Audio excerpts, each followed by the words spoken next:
नमस् नमस्कार साथियों, मैं आप सभी के सामने आज के करंट अफेयर्स का एक बहुत ही मुख्य सवाल लेकर आया हूं। क्या टर्की बंद करेगा रास्ते? ये हमारे करंट अफेयर्स का एक मुख्य सवाल था, जिसका मैं पूरी तरह से एनालिसिस लेकर इस वीडियो में आया हूं। क्या टर्की दुनिया के सारे रास्ते बंद करेगा? और क्या आप ये सोचिए कि क्या दुनिया के रास्ते कोई बंद कर सकता है? क्या पानी पर किसी का कब्जा है? क्या इंटरनेशनल ट्रीटीज का कोई मतलब नहीं है?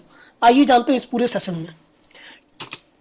दोस्तों, ये हमारा सवाल था, who has asked to stop the sea routes to Black Sea to Turkey Ukraine. आप ये देख सकते हैं कि ये मैटर कुछ यहाँ का है, कजाकिस्तान, यूक्रेन, ये जॉर्जिया, बल्गेरिया, यहाँ का कुछ मैटर है, ठीक है। और ये ब्लैक सी की बात है। तो आइए हम इसको थोड़ा डिटेल देखते हैं। ये रहा आपका टर्की, ये इसके बगल में जॉर्जिया, रसिया, यूक्रेन, रोमानिया, बल्गेरिया, इन सब का रास्ता और 6 देशों का रास्ता जो है कि ब्लैक सी में खुलता है। तो क्या आप कहेंगे कि क्या ब्लैक सी के पूरे पानी पर टर्की का ही राज्य है? जी हाँ, एक संधि के माध्यम से, एक ट्रीटी के माध्यम से ब्लैक सी के पूरे पानी पर टर्की का एक बहुत बड़ा हिस्सा है, जिसका नाम है मॉर्टेक्स रिकॉर्ड ऑफ 1936। ठीक, इसके माध्यम से ब्लैक सी में जाने वाले किसी भी पानी के वेसल को टर्की आराम से रोक सकता है। कब? जब उसको कुछ इमरजेंसी लगे वॉर में, तब। क्या आप कहेंगे कि टर्की का, अगर आप कोई मैं बात बताऊं तो टर्की का ब्लैक सी के पानी पर इतना राज्य है कि कोई भी दूसरा देश अगर ब्लैक सी में अगर इस जगह में आना चाहता है तो उसको, टर्की को अपने वेसल को वहां से निकलवाने के 8 दिन पहले रिपोर्ट करना पड़ता है कि हम यहाँ से भाई अपने वेसल निकाल सकते हैं। टर्की जब चाहे तब यहाँ पर वेसल को रोक सकता है।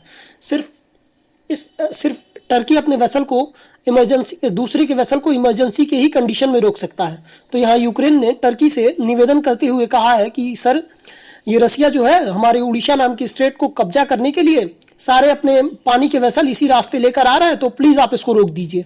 ठीक है, तो यहाँ पर टर्की ने कहा है कि अरे हम तो इसको कोई इमरजेंसी मानते ही नहीं है, हम तो इसको कोई वॉर मानते ही नहीं है, वॉर के कंडीशंस में न रोकने की बात है, हम तो इसको वॉर ही नहीं मानते, हम तो मानते हैं कि ये बस एक मिलिट्री एक्सरसाइज की जा रही है, एक मिलिट्री एक्शन है। अब यहाँ पर आप जानेंगे कि क्या कोई भी इससे कहीं रोका जा सकता है? जी, जैसे अपने गाड़ियों का रजिस्ट्रेशन नहीं होता है कि ये गाड़ी गोरखपुर में रजिस्टर करा लो, ये गाड़ी देवरिया रजिस्टर करा लो, ये गाड़ी बनारस रजिस्टर करा लो। तो जैसे गाड़ी कहीं की रहे, अपने क्षेत्र में जाने की उसकी पूरी इजाजत है, वो आराम से अपने क्षेत्र में आ जा सकती है। यहाँ तक कि लॉकडाउन में भी कुछ लोग दूसरी जगह की गाड़ी लेकर और आते जाते थे और कहते थे कि सर हमारा तो घर ही वहाँ है, ठीक, तो घर तक तो जाएंगे ही। ठीक है, उसी प्रकार से सिप्स का भी नंबर होता है। जैसे हम लोग सुनते हैं कि हमारे एक सिप इस पोर्ट से निकाले गए, इस पोर्ट से निकाले गए, तो जिस पोर्ट से निकाले गए हैं उसके हिसाब से सिप्स को भी नंबर दिया जाता है। जैसे ही उनको नंबर मिल जाता है, सिप्स वहां के रजिस्टर्ड हो जाते हैं। मतलब किसी भी इमरजेंसी की कंडीशन में भी वो सिप अपने पोर्ट को आएगा, ठीक, उनको कोई रोक नहीं सकता है। मतलब अगर कोई सिप अगर ब्लैक सी के किसी पोर्ट से बना हुआ है तो कितना भी इमरजेंसी हो जाए, वो इन 5 देशों में से किसी भी देश का सिप हो, वो अपने पोर्ट तक आना ही आना है। मैं आप लोगों को फिर बता रहा हूं, उसको कोई रोक नहीं सकता है, वो अपने पोर्ट तक आना ही आना है। ठीक, लेकिन टर्की के पास तो ये पावर भी है, लेकिन अब ये भी एक ट्रीटी है। तो ऐसे तो टर्की नाटो का भी मेंबर है, लेकिन जो है कि नाटो यहाँ पर पूरी तरह रसिया के सामने कमजोर होता हुआ दिखाई दे रहा है। कमजोर क्या होता हुआ, क्या खड़ा ही होता हुआ दिखाई नहीं दे रहा है। और ये यूक्रेन वाले हैं, इनके तो बेचारे क्राइसिस ही क्राइसिस आए हैं। चले थे नाटो की सदस्यता लेने, पता चले रसिया ने और इनका बुरा हाल कर दिया। आप पूछेंगे क्या यूएसए, यूके, फ्रांस, जर्मनी ऐसे देशों को भी यहाँ से अपने सिप्स पास करने के लिए बताना पड़ता है? अरे इनको 16 दिन पहले बताना पड़ता है कि हमको यहाँ से अपना सिप पास करना है टर्की से। ठीक, अगर हम बात करें टर्की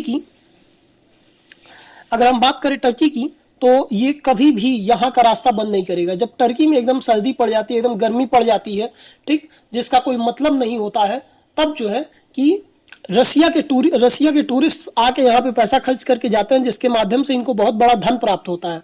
ठीक, तो कोई भी अपना धन बर्बाद करके और किसी की सहायता नहीं करने वाला है इस वॉर में। आइए हम आगे बढ़ते हैं। ये आप देख सकते हैं कि ये इस्तांबुल है। इस्तांबुल में तो कितने रशियंस आते हैं पूजा करने, अपनी प्रार्थना करने के लिए आते हैं। ये ब्लैक सी है, ये यूक्रेन, ये मरमरा, ये डॉर्डलस स्ट्रेट, ये मरमरा सी, ये बॉस्फोरस स्ट्रेट, ये मेडिटेरियन सी से जाने का ये पूरा रास्ता है। अगर आइए हम आगे देखते हैं।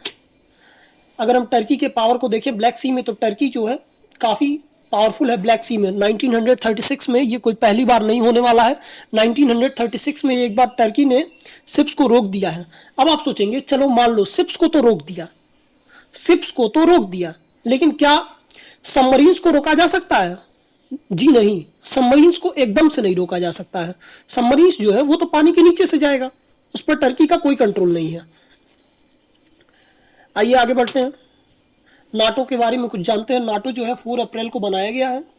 अब इसके अंदर 30 मेंबर्स हैं, लेकिन इन्होंने गारंटी सिक्योरिटी की गारंटी 40 मेंबर्स की ले लिए हैं ये लोग। ठीक, इनसे होता जाता कुछ नहीं है। ठीक, ये बस सिक्योरिटी की गारंटी लेते हैं, समझ में आया? सिक्योरिटी नहीं देते हैं, गारंटी लेते हैं। आइए आगे चलते हैं।